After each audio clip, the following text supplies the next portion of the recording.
Am I missing something that could help my kid? Hi, and this is Kate. I use she and her pronouns. We are in the Mindfully Parenting Atypical Kids community because this is a question that I haven't just gotten once and that I've had myself so many times. That question, am I missing something that could help my kid? So here's how I would answer it. Yes, probably. And that's actually a good thing. So I realized it was my anxiety, that desire to do something, right? That was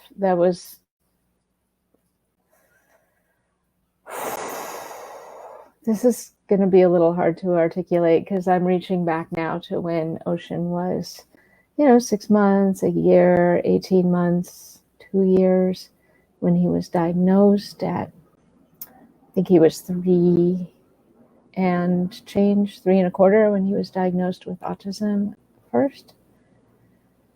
But really, we get bombarded with so much, and when we see that our kids are not, I'm going to try to use I statements here.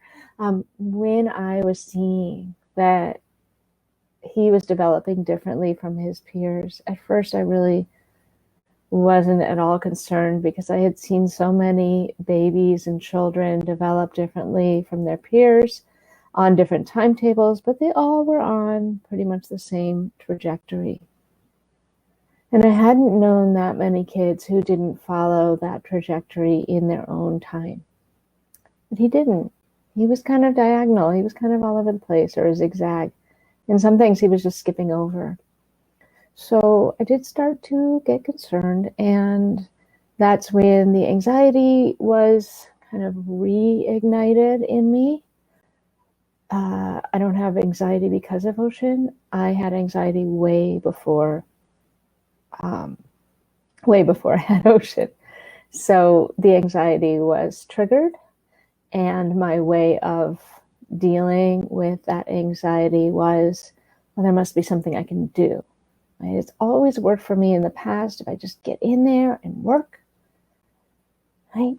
Do more work harder, research more, do more, that then I would be able to kind of quote unquote solve this problem as I felt it.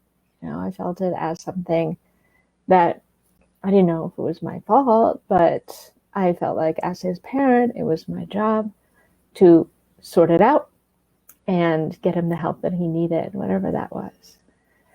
So let's get back to this question. Let me know if this resonates with you.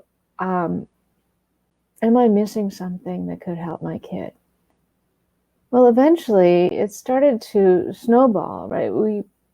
Especially after the diagnosis, we had so many options. There were so many different treatments and therapies and theories and ideas and opinions being thrown at us. It was really hard to sift through it all. And part of me wanted to just jump in to everything and, throw everything at the quote unquote problem and see what would stick. And part of me wanted to make sure that we were only doing things for Ocean that would be right for our family. And that's where I ended up falling in the end. In the end, that's the kind of the general direction I ended up falling, is what is aligned with our values, what is actually maybe not evidence-based, because the evidence is kind of biased towards what people can make money off of, but what sits right with my intuition, what sits right with our values as a family, what's going to fit into our family structure, and what seems to help. And the only way to figure that out was to really try one thing at a time, rather than throwing it all at the poor little toddler all at once. So I did back off a bit. I just kind of had to. And I realized that when I'm when I'm coming from a place of fear, then my intuition gets interrupted. But if I can pause, sit back,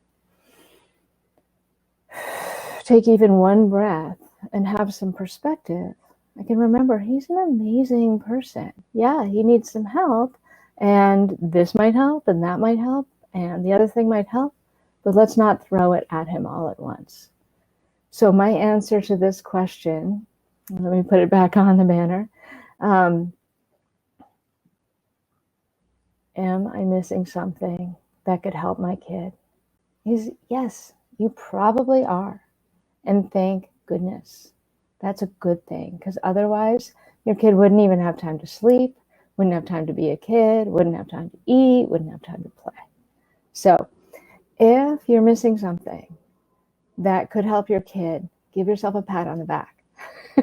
I know that sounds insane, but we don't have to do everything. And it actually is beneficial to give our kids some space to just be themselves and to back off and breathe and appreciate them really for who they are. I'd love to hear your comments on this. It's okay if you disagree with me. It's really fine. I'd love to hear more. I'd love to have a conversation about this. So this is Kate, Mindfully Parenting Atypical Kids, and I'd love to have you in this small group. It is compassion for parents based on evidence-based findings.